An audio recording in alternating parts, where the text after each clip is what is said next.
بسم اللہ الرحمن الرحیم۔ عبداللہ ابن زبیر رضی اللہ تعالیٰ عنہ نماز میں ارسال الیدین کرتے تھے، ہاتھ چھوڑ کر نماز پڑھا کرتے تھے۔ اب عبداللہ ابن زبیر نے کیا خود نماز ایجاد کی ہے؟ صحابی تھے۔ کس سے سیکھی؟ ابو بکر صدیق سے، اور انہوں نے نبی صلی اللہ علیہ وسلم سے، لہذا یہ انڈائریکٹلی چین ثابت ہوتی ہے ارسال یدین والی۔ اچھا، اب اس میں ایشو یہ کھڑا ہو جاتا ہے، وہ کہتے ہیں کہ جی ہو سکتا ہے کہ عبداللہ ابن زبیر کو پتہ ہی نہ ہو کہ ہاتھ باندھنا سنت ہے۔ تواڈے منڈے نو پتا ہے، تواڈے مولوی نو تنخواہ داراں نو پتا ہے کہ ہاتھ باندھنا سنت ہے کہ چھوڑنا۔ عبداللہ ابن زبیر نو نہیں پتا، جنہیں ابو بکر صدیق تو نماز سیکھی ہے علیہ السلام رضی اللہ تعالیٰ عنہ۔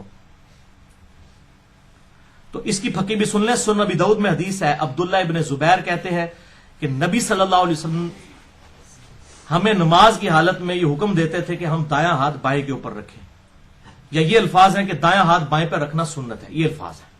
عبداللہ ابن زبیر کو پتا ہے کہ دایاں ہاتھ بائیں پہ رکھنا سنت ہے، اب ان سے تو سنت ڈھکی چھپی کوئی نہیں تھی۔ اچھا، اب اس میں ایشو یہ کھڑا جاتا ہے کہ وہ کہتے ہیں کہ جی ہو سکتا ہے کہ عبداللہ بن زبیر کو پتہ ہی نہ ہو کہ ہاتھ باندھنا سنت ہے۔ وہ کہتے ہیں کون کون وہ کا کوئی نام ہے؟ اچھا، اس میں ایشو یہ کھڑا جاتا ہے کہ وہ کہتے ہیں کہ جی ہو سکتا ہے عبداللہ بن زبیر کو پتہ ہی نہ ہو کہ ہاتھ باندھنا سنت ہے۔ تواڈے مولویوں نو پتہ ہے، تواڈے تنخواہ داروں کو پتہ ہے ہاتھ باندھنا سنت ہے یا چھوڑنا، عبداللہ بن زبیر نو نہیں پتہ۔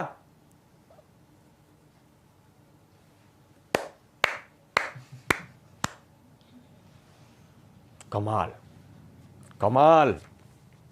لیکن ایک طرف یہ چہرہ دیکھا آپ نے، اب دوسری طرف ہم مرزا جی کا انتہائی مکروہ طلاق یافتہ عورت والا چہرہ دکھاتے ہیں۔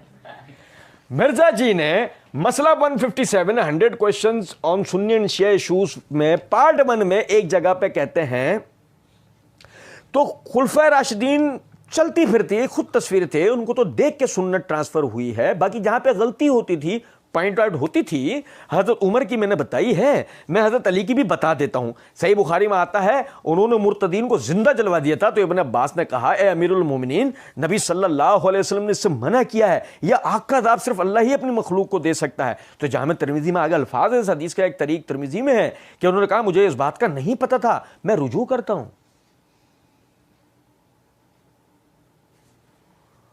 اب مرزا جی ہم نے وہاں بتایا تھا کہ مجھے نہیں پتا تھا، یہ تم نے حدیث میں تحریف کی ہے، لیکن ہم تمہیں یہاں بتاتے ہیں تمہارا اصلی چہرہ، کہ یہاں تو تم یہ کہہ رہے ہو نا، خود ہی گڑا اعتراض۔ وہ کہتے ہیں کہ ہو سکتا ہے عبداللہ بن زبیر کو پتہ ہی نہ ہو، اور خود ہی جواب دے رہے ہیں ہاں تواڈے مولویوں نو پتا، تواڈے تنخواہ داروں کو پتا ہاتھ باندھنا سنت ہے چھوڑنا، عبداللہ بن زبیر نو نہیں پتا۔ تو علی کو نہیں پتا تھا مرتدین کو جلانے والا مسئلہ؟ تواڈی انجیریا نانو پتا ہے، تواڈے وہ سارے جتنے پڑھے ہیں انہیں پتا ہے، علی کو نہیں پتا کہ مرتدین کو۔ اب جو مرزا جی آپ جواب دو، ہماری طرف سے اپنے ہی نکالے ہوئے اعتراض پہ اپنی دی ہوئی منطق کا جواب سمجھ لینا۔ کچھ بات آ رہی ہے سمجھ میں؟ اور اس کے بعد آگے دیکھیں۔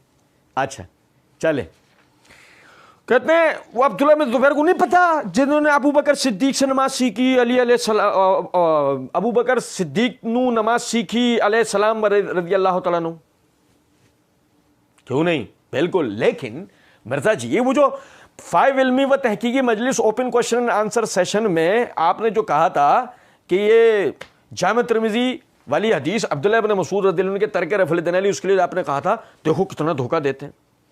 کہتے ہیں عبداللہ ابن مسعود اتنی بزرگ ہستی تھے، وہ نبی صلی اللہ علیہ وسلم کی سنت میں بہت پیروی کرنے والے تھے اور نبی علیہ السلام کے ساتھ ہوتے تھے۔ یار عبداللہ بن مسعود کے فضائل آپ ہمیں کیوں سنا رہے ہیں؟ آپ ہم سے سنیں، آپ کا ان سے کیا تعلق؟ آپ اپنے بزرگوں کے فضائل سنیں، ہمیں تو یہ بتائیں روایت ثابت ہے۔ یہی ہم مرزا جی سے کہیں گے مرزا جی ڈرامے بازی نہیں کرو کہ وہ اس کو نہیں پتا ہے، ابن زبیر نو نہیں پتا جنہوں نے ابو بکر نو نماز سیکھی، یہ ڈرامے بازی نہیں کرو، یہ بتاؤ خالی روایت ثابت ہے۔ شیخ زبیر کے پیچھے جنہوں نے باطل تعویل کی، جن کی باطل تعویل کا تم نے جواب دیا، ان کے پیچھے مت چھپو،